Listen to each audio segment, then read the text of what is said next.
Pergi semejik, makan semekut, 4 semegi.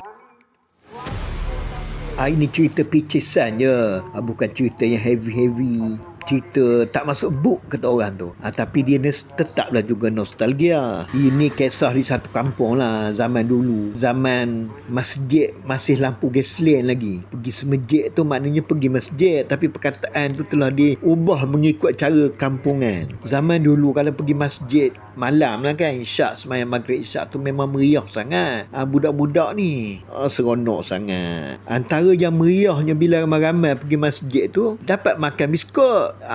Tu makan semekut. Makan semekut tu makan biskut lah. Pula tu makan semekut 4 semegi. Makan biskut 4 segi. Guna gaya biskut 4 segi ni yang tunjuk ni. Ni tunjuk biskut pada tangan saya ni. Ada orang panggil biskut pimpong, ada orang panggil biskut tawa, ada orang panggil biskut mayat, yang sebenarnya cream crackers. Dulu-dulu kan tak banyak pilihan, jadi yang mudahnya Tok Siok disediakan biskut je lah.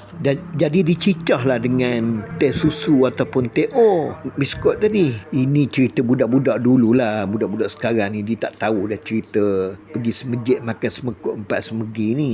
Dan masjid-masjid pun sekarang ni dah mewah. Dan setengah masjid tu dia guna khidmat catering pun ada.